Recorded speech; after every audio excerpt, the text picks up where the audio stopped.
আশা করি সকলে ভালো আছেন। বিনিয়োগ বাজারের সকলকে আমি জানাই অভিনন্দন। প্রথমে আপনাদেরকে একটু অনুরোধ করব যে আপনারা যারা আমার ভিডিও নিয়মিত দেখতে চান তারা সাবস্ক্রাইব করে সংযুক্ত থাকবেন। এরপরে অনুরোধ হবে ভিডিওটি পুরোপুরি মনোযোগ সহকারে শুনবেন, তাহলে বিস্তারিত তথ্যগুলো জানতে পারবেন এবং বুঝতে পারবেন।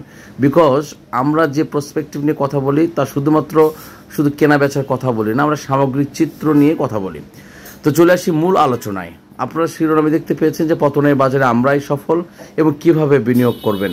পাশাপাশি হল্ট আপনাদেরকে 3টা সিম্বলিক দেখেছি যে আমরা যে 10টা 12টা কোম্পানি নিয়ে আলোচনা করছি বা 8টা 10টা কোম্পানি আলোচনা করছি, পাশাপাশি মাস দুয়েক আগে বা আমরা যে ভিডিওগুলো আপনারা নিয়মিত পেয়ে থাকেন সেখানে দেখবেন যে আজকে মোট 4টি কোম্পানি হল্ট করেছে, যেগুলো নিয়ে আমরা সাধারণত নিয়মিত আলোচনা করে থাকি। আমি কেন বলছি যে পতনের বাজারেও কিন্তু আমরা আমাদের যে বিনিয়োগ ক্ষেত্রগুলো রয়েছে সেগুলো হল্ট করেছে, এটা আলহামদুলিল্লাহ অত্যন্ত সুখবর। আমি অত্যন্ত আনন্দিত এবং আমার সাথে বিশেষ করে আমাদের এই পরিবার রয়েছেন, আমি আশা করি তারাও খুব আনন্দিত। এখন ঘটনা হচ্ছে যে পতনের বৃত্ত থেকে আমরা হয়তো বের করতে পারবো না, কারণ আমাদের এই বিনিয়োগ বাজারের সাথে সংশ্লিষ্ট 33 লক্ষ পরিবারের মধ্যে আমরা মাত্র এখানে 14,000 সামথিং আমরা সংযুক্ত আছি। পাশাপাশি ভিডিওগুলো আপনারা অনেকেই 1,000, 1,500, 2,000 হয়তো বিনিয়োগকারী আপনারা দেখছেন। পাশাপাশি অনেকেই খুব শর্ট টাইম ভিডিওটা দেখে বের হয়ে যান। সো বাজারের বা আমাদের এই ভিডিওর মূল যে সিমটমস, মূল যে তথ্য, আমি কি কথা বলি, কতটুকু আলোচনা করি, আপনারা না জেনেই আপনারা ওটা স্কিপ করে চলে যান। বিষয়টা আপনার। সো সুতরাং আমি আপনাদেরকে এখনও বলছি যে এই পতনের বাজার হোক, যে বাজার হোক, আমরা সর্ব অবস্থায় আমরা সেই জায়গা থেকে ঘুরে দাঁড়াতে পারি এবং আমরা সফলভাবে সেখান থেকে ফিরে আসতে পারি এবং আমরা লাভবান হতে পারি। কিভাবে? বারবার একটা কথা বলেছি, যেহেতু এটা একটা স্টক মার্কেট মিনস সেখানে দর পতন হবে, দরের গতি বৃদ্ধি পাবে কিংবা দর বৃদ্ধি পাবে। সুতরাং যখন দর পতন হবে তখন আমরা বাই মোডে থাকবো, যখন আপনার কাঙ্ক্ষিত প্রফিট হয়ে যাবে তখন আমরা লাভ করে বের হয়ে যাব। এখন অনেকের একটি বিষয় থাকে যেটা হলো যে আপনি হয়তো অতীতে আটকে রয়েছে, সেগুলো নিয়ে আমি মন্তব্য আজকে করবো না। বিশেষ করে যারা নতুন বিনিয়োগকারী আছেন বা যারা আমাদের এই পরিবারের সাথে সংযুক্ত হয়েছেন তারা নিয়মিত আমাদের ভিডিও। আজকে আমরা যদি বাজারকে একটু আলোচনা করি যে আজকে এসপি সিরামিক একটা ভলিউম দিয়ে কিন্তু হল্ট হয়েছে। এখন এই কিছুদিন আগে কেয়া কসমেটিক কিন্তু একটা সময় হল্ট হয়েছিল, পরে সেটা হল্ট থাকে সেলস প্রেশার দিয়ে সেটা ফেলে দেওয়া হয়েছে। আবার দতন হয়েছিল গতকাল, আজকে আবার মান হয়েছে। এরপরে ফুয়াং সিরামিককে কিন্তু যখন উঠতে চায় দামগুলো তখন প্রেশার দিয়ে ফেলে দেওয়া হচ্ছে। কোল্ড রোল স্টিলস মিল যেটা আরএসএম প্রায় আজ থেকে 1 থেকে এই কোম্পানিটাও আমাদের লিস্টেড ছিল, সেটাও কিন্তু আজকে হল্ট হয়েছে, ডেলং হল্ট ছিল।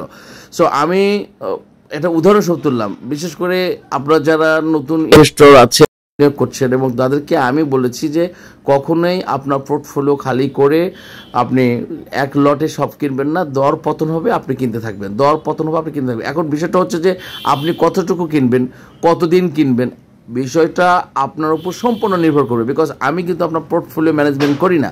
আপনার পোর্টফোলিওর কী অবস্থান আছে, কতটুকু আপনার ক্যাশ হাতে আছে, কি স্লটে কিনবেন, এটা আমি কিনি না। কিন্তু মাথায় রাখতে হবে যে আপনি যদি নতুন বিনিয়োগকারী হন কিংবা আপনি যদি সঠিক সিদ্ধান্ত না নিতে পারেন তাহলে 1:10 1000 বিনিয়োগ 1000 শেয়ার কেনার মতো ক্ষমতা থাকে কোনো কোম্পানি 100 কিনবেন।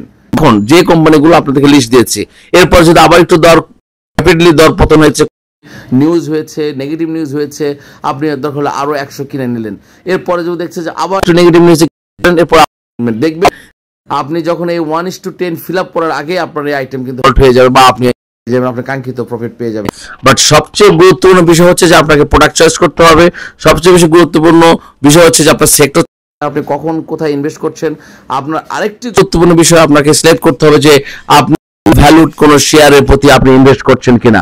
অনেক সময় দেখা যাচ্ছে দাম একদম সর্বোচ্চ চূড়ায় চলে গেছে, যে কোনো সময় কিন্তু এটা সেলস প্রেসারে সেটা এখন নেগেটিভ ট্রেন্ডে যেতে পারে। আপনি সেই সময় কেমিক্যাল বাড়বে বা 2 দিন দাম বাড়বে, আপনি আইটেমের দৌড় পিছনে রয়েছেন, তখন কিন্তু আপনি আটকে যাওয়ার সম্ভাবনা থাকে। সুতরাং এই ধরনের কখনোই আপনারা নিজের হস্তক্ষেপ করবেন না বা আপনারা সেখানে যাবেন না, আমি অনুরোধ করব। কারণ বিষয়টা হচ্ছে যে আপনি ওভার ভ্যালুড কোনো শেয়ার কিনেছেন লাভের আশায়, অবশ্যই কেনা বেচা করে, কিন্তু আপনি যে সময় কিনেছেন সেটা অলরেডি আপনার টাইম ওভার হয়ে গেছে, অলরেডি সেটা এখন যে কোনো সময় এটা ফলস করতে পারে। বা মামুরা বা যারা গেমলার বলেন বা যারা ইনভেস্টর বলেন তারা বের হয়ে যাওয়ার পরিবেশ তৈরি হয়ে গেছে, সেই সময় আপনি কিনে কিন্তু আপনি আটকে যদি যান তাহলে দায়ভার লায়াবিলিটি বিবেকের কাছে আপনি হেরে যাবেন।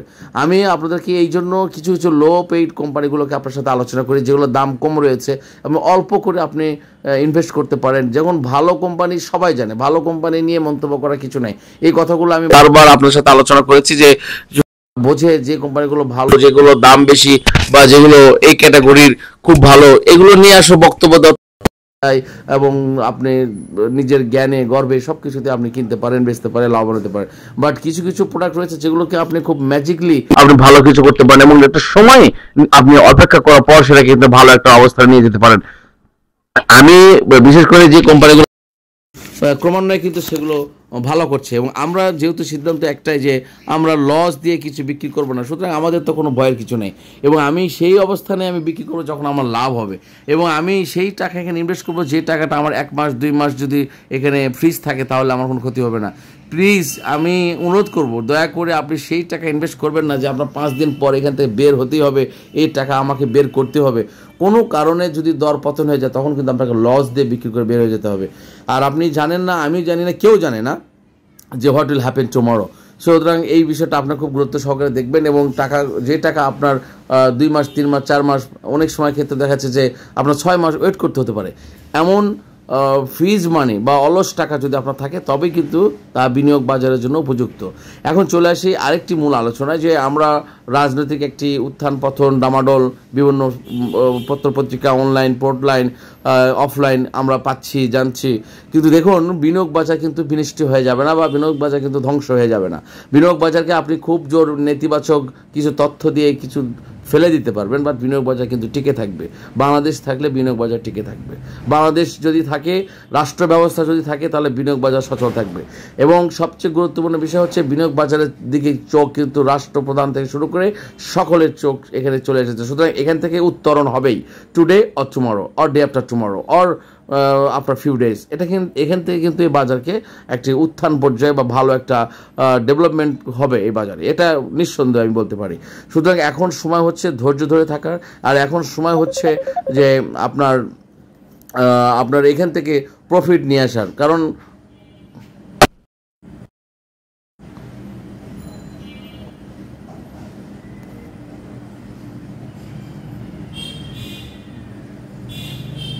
আমরা সবচেয়ে বেশি গুরুত্বপূর্ণ সিদ্ধান্ত নিতে পারি এখানে যে আমরা এখান থেকে ঘুরে দাঁড়াবো এবং যে সিচুয়েশন আসুক না কেন আমরা এখান থেকে আতঙ্কিত হব না, আমরা লস দিয়ে বিক্রি করবো না, নো প্রফিট নো সেল, এই অবস্থায় থেকে আমরা কখনোই সিদ্ধান্ত পরিবর্তন করব না।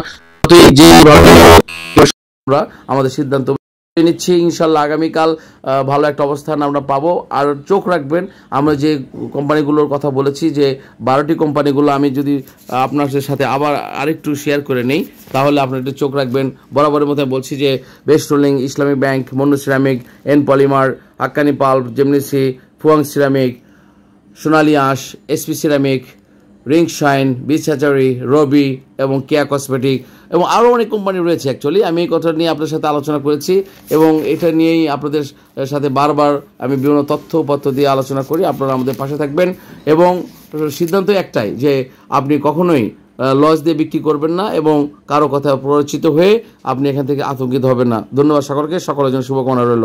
আল্লাহ হাফেজ, আসসালামু আলাইকুম ওয়া রাহমাতুল্লাহি ওয়া বারাকাতুহু।